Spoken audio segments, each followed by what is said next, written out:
Hello， 大家好，我係中原地產 Willie Chan。今日介紹嘅單位咧係屬於烏溪沙翠擁華庭8座高層嘅 F 室單位嘅。呢個總面積咧就係844尺，屬於3房1套廁連儲物室嘅單位嚟嘅。嗱，依家就帶大家睇呢一個內部嘅情況。好，咁現在就係單位嘅大門口嘅位置。咁呢個 F 室嘅門口咧，咁就會有一個比較巨型嘅玄關位置嘅。好，咁我哋慢慢翻轉頭。咁啊，雖然呢一個玄關位置咧就有啲大，但係起碼咧就將所有唔想見到光嘅一啲嘅儲物空間咧，就全部擠晒喺度噶啦。咁啊，包括一啲嘅雜物啦，同埋一啲嘅鞋櫃嘅。咁佢嘅玄關右手邊咧就係廚房啦。咁啊，廚房非常之大，咁佢係一個3邊嘅設計嘅。咁啊，裏邊嘅格局啦，咁一定係由原裝發展商到依家嘅設計嚟㗎啦。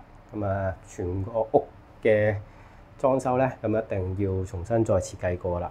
咁啊，呢一個門嘅右手邊咧，咁就係一個儲物室，咁亦都可以當工人姐姐房去用嘅。好，咁啊，慢慢延伸到去飯廳位置。咁啊，飯廳咧就擺咗一個4座嘅餐台。咁呢一個餐台都非常之大，一啲都唔狹窄，係一個圓形嘅餐台嚟嘅。咁佢個隔離仲有少少嘅儲物櫃啦。咁喺呢一度咧，咁啊直廳嘅設計咧，咁窗簾後邊咧仲有個對流窗。咁啊，留意翻個冷氣機嘅位置啦，係啊，都非常之重要嘅。好，咁啊去到客廳嘅部分啦。咁啊客廳咧，除咗闊之餘，咁其實佢中間個位置咧，仲可以放個茶几嘅。咁同埋咧，佢呢一個係屬於落地玻璃嘅設計啦。咁我哋呢個8座嘅位置咧，亦都係最前排海景嘅一個位置啦。咁我呢度係望翻西北嘅位置嘅。好，咁依家睇睇呢一個客廳景觀嘅部分啦。咁我哋前面除咗一個烏溪沙村之外咧，嗱，咁我哋亦都非常之開揚嘅啦。咁啊，前方咧就係吐露港，光翻少少先。嗱，咁然之後咧，非常之多海景嘅位置嘅。咁呢邊就迎海。好，咁啊去到走廊啦。咁啊，走廊第一處嘅位置咧就係客廁啦。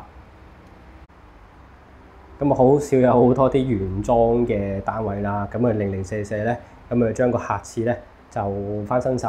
咁然之後咧，令到個空間感闊咗好多。因為有加入呢個現代式嘅設計嘅話咧，首先顏色個感覺咧闊咗之餘咧，咁佢令到個感覺咧，咁亦都係會光鮮啲嘅。好，咁啊去到第一間房啦。咁啊，一系列式嘅90年代嘅入牆家私啦，咁啊全部都係啲原木嘅設計。咁呢一度大概就係3尺嘅床啦、書台同埋一個到頂衣櫃嘅。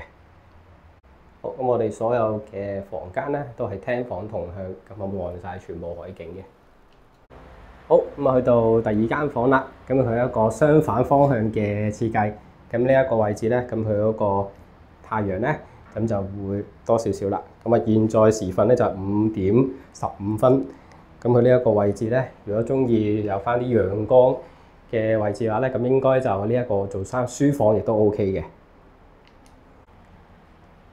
咁啊，同樣地又係書台同埋到頂嘅衣櫃啦。好，咁啊去到主人房啦。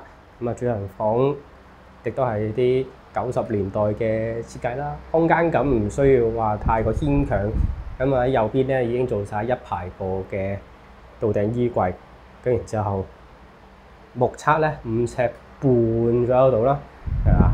咁啊一邊有床頭櫃嘅，咁啊一邊咧咁啊放咗張大班椅。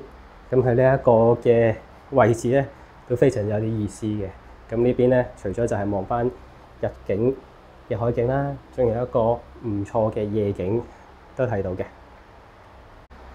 好，咁啊講一講呢一個嘅窗口啦位置，因為我哋呢一邊咧，如果 F 室嘅話咧，另一邊應該就係居豪室啦。咁然之後咧，佢呢一邊個位置就望得比較多銀湖天峰嘅。咁呢度亦都望到銀湖天峰嘅泳池景。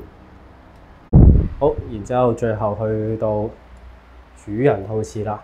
呢個主人套廁真係堪稱洗手間嚟講非常之巨大，企位非常之多。咁同埋呢一個因為原裝嘅設計咧，其實可以做翻深少少都冇問題嘅。好，咁最後就係浴缸位置，咁啊仲可以做得更加闊添嘅。嗱，呢個位置咧可以做翻做盡嘅話咧，係企缸嘅話咧，咁啊享受性更加大。好，咁今日介紹到咁多啦。咁如果中意呢個單位嘅朋友咧，可以揾翻我幫你預約翻睇翻呢個單位啦。多謝晒。